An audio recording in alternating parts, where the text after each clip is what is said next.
Ya, Badan Cyber dan Sandi Negara ini mengingatkan agar seluruh pengguna WhatsApp mengupdate aplikasi mereka. Apa pasalnya? Karena aplikasi WhatsApp ini diduga mudah sekali dan rentan dan sudah disusupi oleh namanya spyware. Ini adalah software untuk memata-matai telepon pengguna. Nah, celah apa sih yang sebenarnya dimanfaatkan dan seperti apa masuknya atau bagaimana WhatsApp ini bisa disusupi oleh spyware? Akan kami ulas untuk Anda dalam Waspada WhatsApp disusupi spyware berikut ini.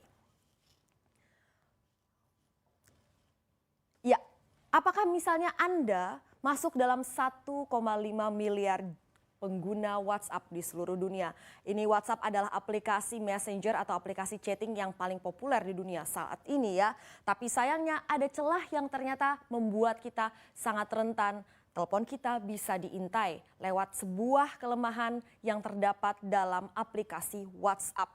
Nah, kalau kita tahu ini sedang ramai ya, diingatkan oleh BSSN, update aplikasi WhatsApp Anda. Apa pasalnya? Ini ada sebuah serangan spyware yang mengancam kita semua para pengguna WhatsApp. Nah, berbeda dengan ancaman-ancaman pencurian data yang selama ini sudah sering kita dengar, yang namanya spyware ini dikenal sebagai no-click attack atau zero-click attack. Jadi tanpa kita mengeklik sebuah link yang mencurigakan atau mengeklik sebuah situs yang mencurigakan, itu telepon kita bisa saja sudah disusupi oleh spyware. Seperti apa spyware ini masuk ke dalam perangkat Anda bisa kita lihat di sini ya. Jadi ada celah dalam WhatsApp call, WhatsApp VoIP atau Voice over Internet Protocol yang dimanfaatkan. Celah ini namanya buffer overflow. Ini adalah saat aplikasi WhatsApp Anda dibanjiri data yang jauh lebih banyak dari yang bisa dihandle-nya atau sehingga ini melebihi kapasitas tampung sementara yang sudah disiapkan oleh aplikasi ini. Dan untuk tetap running atau untuk tetap berjalan sehingga data tadi harus disimpan di memori yang harusnya tidak bisa diakses oleh WhatsApp. Situasi ini buffer overflow yang dimanfaatkan celahnya untuk spyware masuk. Caranya adalah lewat WhatsApp call. Jadi untuk spyware ini masuk ke dalam perangkat kita tidak harus kita mengangkat WhatsApp call ini. Dan bahkan WhatsApp call misterius ini di mana spyware bisa masuk tidak tercatat atau tidak terekord dalam call logs Anda. Jadi misalnya Anda lihat, apakah saya terpapar ya oleh spyware ini? Kita tidak pernah tahu karena di call logs aja atau di daftar panggilan saja tidak akan tercantum atau tidak terekord WhatsApp call misterius yang digunakan untuk memasukkan spyware atau menyusupi perangkat kita. Ini ya bahayanya ya. Apa yang bisa dilakukan oleh spyware yang namanya Pegasus ini ya? Kita lihat di sini. Jadi dia bisa mengaktifasi mikrofon pada perangkat Anda, mengaktifasi kamera pada telepon Anda sehingga bisa memata-matai pembicaraan Anda, kemudian juga bisa memata-matai lokasi Anda. Dia juga bisa mengekstraksi SMS, kemudian email, riwayat pencarian Anda, browsing history, bahkan daftar kontak Anda juga terpapar spyware yang namanya Pegasus ini. Jadi memang complete control of our device. Jadi dia bisa mengambil kuasa penuh atas perangkat kita ya, kalau sudah disusupi oleh spyware yang namanya Pegasus ini. Perusahaan mana sih di balik software Pegasus ini? Ini ya yang menghebohkan kita semua. Adalah sebuah perusahaan cyber surveillance yang namanya NSO Group, berdiri tahun 2010 asal Israel. Ini memang perusahaan ini dikenal sebagai cyber arms dealer. Jadi dia memang senjata cyber ya, produk yang mereka jual. Jadi memang dalam sebuah aplikasi itu adalah lumrah bahwa ada bug, bahwa ada celah. Nah, celah inilah yang dimanfaatkan oleh berbagai pihak. Ada misalnya hacker yang mengeksploitasi celah ini kemudian menemukan celah ini dan memberitahu developer atau perusahaan, "Hei, ada celah loh di aplikasi kamu," dengan meminta sejumlah imbalan. Ada juga hacker yang menggunakan celah ini untuk mencuri data lalu menjual datanya.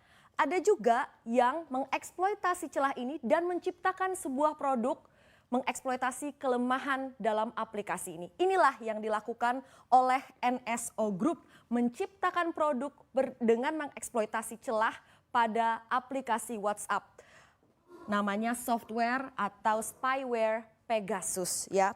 Ini sebenarnya NSO Group mengklaim bahwa mereka menjual produk ini ke lembaga-lembaga, ke badan-badan yang punya otoritas, jadi lembaga-lembaga pemerintah. Tujuannya adalah agar aplikasi untuk mengintai atau memata-matai lewat telepon genggam ini bisa digunakan untuk memerangi kejahatan atau kriminalitas, kemudian memerangi terorisme. Namun nyatanya di lapangan tidaklah demikian, bukannya demi kepentingan publik atau public safety, yang terjadi malah diduga ini klaim sejumlah pengacara, pembela hak asasi manusia, jurnalis dan juga pembela HAM. Ini mereka mengklaim bahwa mereka curiga telepon genggam mereka sudah disusupi spyware Pegasus ini. Mereka dimata-matai karena tadi punya sifat yang membahayakan complete control of the device. Jadi bisa mengintai dan benar-benar merasuk ke seluruh perangkat telepon itu sehingga segala macam aktivitas yang dilakukan di telepon genggam itu bisa dimata-matai lewat software Pegasus ini. Nah, kliennya siapa saja? Klien NSO Group. Ada Arab Saudi, kemudian Meksiko,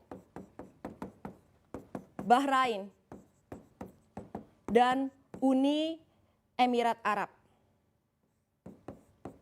Nah, Arab Saudi ini pernah dilaporkan oleh media Israel membeli perangkat software Pegasus ini senilai 55 miliar dolar pada tahun 2017. Ya itulah sayangnya ya, jadi yang tadinya harusnya untuk memerangi terorisme dan kriminalitas diduga ini disalahgunakan untuk memata-matai aktivis, kemudian memata-matai jurnalis, memata-matai pembela hak asasi manusia. Lalu misalnya aplikasi mana saja sih, apakah Anda bebas atau dari risiko paparan spyware ini, bagaimana mengetahuinya? Sebenarnya yang dikatakan oleh BSSN adalah mengupdate aplikasi WhatsApp Anda. Demikian juga yang dikatakan oleh WhatsApp ya, perusahaan yang terafiliasi dengan Facebook ini. Meminta penggunanya untuk segera mengupdate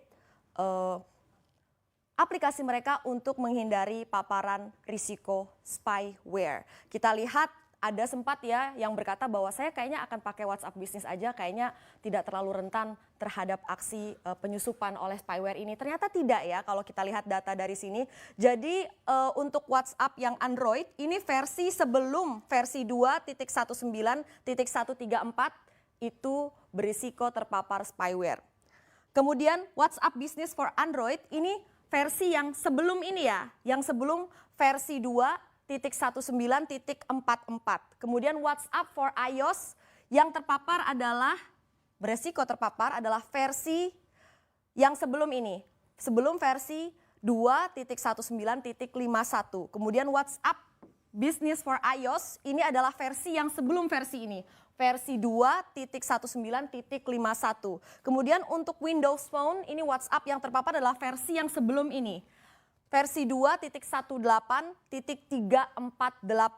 Untuk Tizen ini WhatsApp yang terpapar adalah yang versi sebelum versi 2.18.15.